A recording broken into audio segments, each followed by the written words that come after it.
నమస్తే, welcome to #you. నేను మీ రాజేష్. తెలంగాణ రాజకీయాల్లో అనూహ్య పరిణామాలు చోటు చేసుకుంటున్నట్టుగా తెలుస్తోంది. మరోవైపు బీజేపీ ఇప్పటికే ఆపరేషన్ తెలంగాణ స్టార్ట్ చేసినట్టుగా అర్థమవుతోంది. తాజాగా ఎమ్మెల్సీ ఎన్నికల్లో బీజేపీ 2 స్థానాలను గెలుచుకుంది. మరోవైపు కాంగ్రెస్ పార్టీ సిట్టింగ్ సీట్ను కోల్పోయింది. ఇక బీఆర్ఎస్ పోటీకి దూరంగా ఉంది. ఈ అనూహ్య ఫలితాలతో ఒక్కసారిగా బీజేపీ తెలంగాణలో జోష్ పెరిగింది. ప్రధానంగా గెలిచినటువంటి ఎమ్మెల్సీలను ప్రధాని నరేంద్ర మోదీ కూడా అభినందించడం, ఢిల్లీ కేంద్రంగా ఆపరేషన్ తెలంగాణ మొదలైనట్టుగా ఇప్పటికే రాజకీయ పండితులందరూ అంచనా వేస్తున్నటువంటి పరిస్థితి. అంటే ఈ ఎన్నికలతో రాజకీయంగా తెలంగాణలో కాంగ్రెస్ పార్టీకి డేంజర్ బెల్స్ బీఆర్ఎస్ కూడా మోగుతున్నట్టుగా తెలుస్తోంది. అలర్ట్ కావాల్సింది ఎవరు, ఏం జరుగుతోంది? తెలంగాణ ఎమ్మెల్సీ ఎన్నికల ఫలితాలు రాష్ట్ర రాజకీయాల్లో కీలక మలుపుగా మారబోతున్నాయి. సాధారణంగా అధికారంలో ఉన్నటువంటి పార్టీకి అనుకూలంగా ఫలితాలు సహజంగా వస్తూ ఉంటాయి. కానీ ఇక్కడ మాత్రం కొంత సీన్ రివర్స్ అయినట్టుగా కనిపిస్తోంది. ఫలితాలు భిన్నంగా వచ్చాయి. అంటే 10 ఏళ్ళ అధికారంలో ఉన్నటువంటి బీఆర్ఎస్ ఎన్నికలకు దూరంగా ఉండటం, బీజేపీ అనూహ్యంగా 2 స్థానాలను గెలుచుకోవడం మూడింటిలో, ఇక రాష్ట్రంలో అధికారంలో ఉన్నటువంటి కాంగ్రెస్ పార్టీ సిట్టింగ్ సీట్ను కూడా బీజేపీ కైవసం చేసుకోవటం. సో ఇప్పుడు కాంగ్రెస్ పార్టీ ప్రతిష్టాత్మకంగా భావించినటువంటి కరీంనగర్, నిజామాబాద్, ఆదిలాబాద్, మెదక్ పట్టభద్రుల ఎమ్మెల్సీ స్థానంలో బీజేపీ విజయం సాధించడం ఇవాళ కాంగ్రెస్ పార్టీ, బీఆర్ఎస్ పార్టీలు జీర్ణించుకునేటువంటి పరిస్థితి. అంటే సిట్టింగ్ స్థానం కోల్పోవడం పట్ల గాంధీ భవన్, కాంగ్రెస్ పార్టీలో కూడా విస్తృత చర్చ జరుగుతోంది. మరోవైపు బీజేపీ అభ్యర్థి అంజిరెడ్డి 2వ ప్రాధాన్యత ఓట్లతో విజయం సాధించారు. అదే జిల్లాకు చెందినటువంటి ఉపాధ్యాయ ఎమ్మెల్సీ స్థానాన్ని కూడా బీజేపీ కొట్టిపడేసింది, గెలుచుకుంది. సో ఇప్పుడు పట్టభద్రుల ఎమ్మెల్సీని కూడా దక్కించుకోవడం ద్వారా ఉత్తర తెలంగాణ జిల్లాల్లో మరోసారి పట్టు నిరూపించుకుంది కమలం పార్టీ. సో ఇప్పుడు కరీంనగర్, నిజామాబాద్, ఆదిలాబాద్, మెదక్ పట్టభద్రుల ఎమ్మెల్సీ స్థానంలో సిట్టింగ్ ఎమ్మెల్సీగా కాంగ్రెస్ పార్టీకి చెందినటువంటి జీవన్ రెడ్డి ఆయన ఉన్నారు. ఆయన ఈసారి పోటీకి కొంత సుముఖత తెలపకపోవడంతో కాంగ్రెస్ పార్టీ అధిష్టానం ఆల్ ఫోర్స్ విద్యా సంస్థల అధినేతగా ఉన్నటువంటి నరేందర్ రెడ్డిని బరిలో దింపింది. సో ఆ 4 ఉమ్మడి జిల్లాల పరిధిలో 21 మంది ఎమ్మెల్యేలు, 2 ఎంపీలు ఉన్నప్పటికీ కాంగ్రెస్ పార్టీ మిత్రపక్షంగా ఉన్నటువంటి సిపిఐ కూడా మద్దతు ప్రకటించిన కాంగ్రెస్ తన సిట్టింగ్ స్థానాన్ని నిలబెట్టుకోలేకపోయింది. దీంతో ఇవాళ అక్కడ బీజేపీ గెలిచినటువంటి పరిస్థితి కనిపిస్తుంది. మరోవైపు ముఖ్యమంత్రి రేవంత్ రెడ్డి ప్రచారం చేసినా ప్రయోజనం దక్కలేదు. మరోవైపు ముఖ్యమంత్రి ప్రచారం చేసిన తర్వాత కూడా కొంత ఈక్వేషన్స్ మారినట్టుగా ప్రచారం అయితే జరుగుతోంది.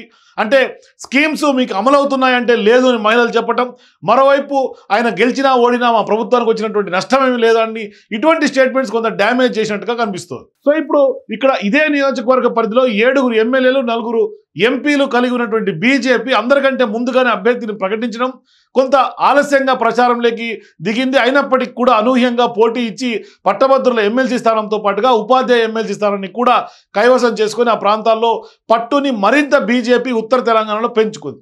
అంటే వచ్చే అసెంబ్లీ ఎన్నికల్లో అధికారమే లక్ష్యంగా బీజేపీ కొత్త స్కెచ్ అమలు చేస్తోంది. సో ఇప్పుడు కాంగ్రెస్ అంతర్గత పరిణామాలు తమకు మేలు చేస్తాయన్న భావనలో ఇప్పుడు కొంత బీజేపీ అనుకుంటోంది, బీఆర్ఎస్ కూడా ఆశలు పెట్టుకుంది. ఇదే సమయంలో బీజేపీ పుంజుకోవటం కాంగ్రెస్తో పాటుగా బీఆర్ఎస్ కూడా డేంజర్ బెల్స్ మోగుతున్నట్టుగా స్పష్టంగా అర్థమవుతుంది. దీంతో ఇప్పుడు రానున్నటువంటి రోజుల్లో రాష్ట్ర రాజకీయాల్లో కీలక పరిణామాలు చోటు చేసుకునే అవకాశాలు స్పష్టంగా కనిపిస్తుంది. మరోవైపు గత కొద్ది రోజుల క్రితం నరేంద్ర మోదీ ఏకంగా తెలంగాణ నాయకత్వాన్ని మొత్తాన్ని పిలిచి దాదాపుగా సుదీర్ఘంగా 2 గంటలు చర్చించడం, ఈరోజు తాజాగా గెలుపు తర్వాత మోదీ ట్వీట్ చేయటం. సో ఇట్లాంటి సందర్భాల్లో కాంగ్రెస్లో కూడా సిట్టింగ్ సీట్ కోల్పోవడం సీరియస్ చర్చకు దారితీస్తోంది. ఓటమికి కారణాలను కూడా కాంగ్రెస్ పార్టీ అన్వేషిస్తోంది. మరోవైపు ముఖ్యమంత్రి కూడా ఓటమి తర్వాత రేవంత్ కూడా రూటు మార్చబోతున్నట్టుగా తెలుస్తోంది. అంటే కీలక నిర్ణయాల దిశగా అడుగులు వేస్తున్నారు. ఎమ్మెల్సీ ఎన్నికల్లో ఓటమి పైన కూడా తాజా మంత్రివర్గానికి సంబంధించినటువంటి భేటీలో కూడా అధికారిక ఎజెండా తర్వాత మంత్రులతో ఇదే అంశం మీద రేవంత్ రెడ్డి చర్చించినట్టుగా తెలుస్తోంది. అంటే సమన్వయ లోపం కారణంగానే ఓడిపోయినట్లుగా కొందరు అందరూ అభిప్రాయపడినట్టుగా ఒక నిర్ణయానికి వచ్చినట్టు తెలుస్తోంది. అంటే ప్రభుత్వం పైన చేస్తున్నటువంటి దుష్ప్రచారం సరైనటువంటి రీతిలో తిప్పికొట్టాలని మంత్రులను రేవంత్ నిర్దేశించినట్టుగా తెలుస్తోంది. ఆర్థిక పరిస్థితికి అనుగుణంగానే నిర్ణయాలు అమలు చేయాలని డిసైడ్ చేశారు. ఇక నియోజకవర్గాల పునర్విభజన విషయంలో వ్యూహాత్మకంగా వ్యవహరించాలని కూడా నిర్ణయం తీసుకున్నారు. సో ఇప్పుడు ఎమ్మెల్సీ గ్రాడ్యుయేట్స్ అట్లాగే టీచర్స్ ఎమ్మెల్సీ సంబంధించినటువంటి ఎన్నికల్లో ఓటమిపై సీఎం రేవంత్ కీలక వ్యాఖ్యలు చేసినట్టుగా తెలుస్తోంది. మంత్రిమండలి సమావేశంలో ఈ అంశంపైన ముఖ్యమంత్రి సీరియస్గా స్పందించినట్టుగా తెలుస్తోంది.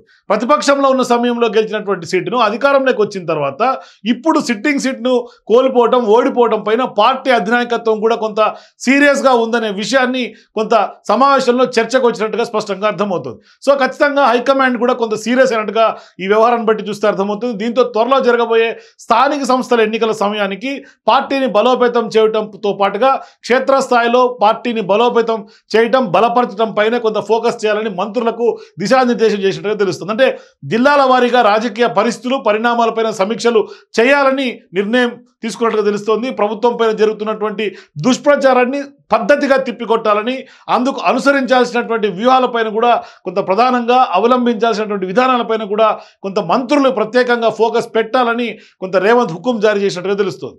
సో మరోవైపు ఖచ్చితంగా తెలంగాణ రాష్ట్రంలో ఆర్థిక పరిస్థితి అంశం మీద కూడా ఈ మంత్రిమండలిలో చర్చకు వచ్చినట్టు తెలుస్తుంది.